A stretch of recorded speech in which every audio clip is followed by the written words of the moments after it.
Hello guys, welcome to vlog 2 అనమాట.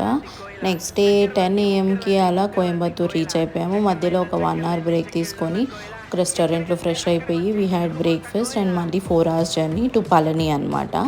పళని గుడికి వెళ్తున్నాము. సో అందుకని మధ్యలో ఆగితే టైం వేస్ట్ అయిపోతుందని we fresh up and then డైరెక్ట్గా పళని వెళ్ళిపోయాము.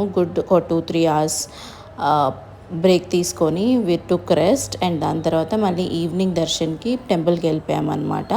చాలా ఫ్రీగానే ఉండింది, అంత రష్ ఏం లేకుండే. లైక్ 50% రష్ ఉండింది. మేము ఎక్కువ రష్ ఎక్స్పెక్ట్ చేసాము కానీ అంత రష్ ఏం లేకుండే. ఈవినింగ్ ఒక 5 అలా ఇక్కడ కేబుల్ కార్స్ ఉంటాయి అన్నమాట మనల్ని డ్రాప్ చేయడానికి. సో వాళ్ళు పికప్ చేసుకొని ఎక్కడికి వెళ్ళాలన్నా డ్రాప్ చేస్తారు.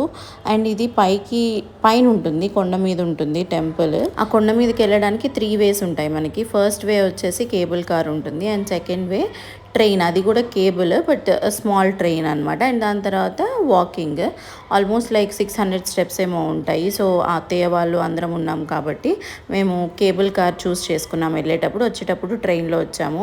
బట్ ఫోన్స్ ఇక్కడ సబ్మిట్ చేసేసేయాలి ముందలే అని అన్నారు. సో అందుకని క్యాప్చర్ చేయడానికి కుదరలేదు. దర్శనం మాత్రం చాలా బాగా అయింది. నెక్స్ట్ డే మార్నింగ్ మళ్ళీ స్టార్ట్ అయిపోయాము. ఎక్కడికనేది నెక్స్ట్ వీడియోలో చెప్పేస్తాను. బాయ్.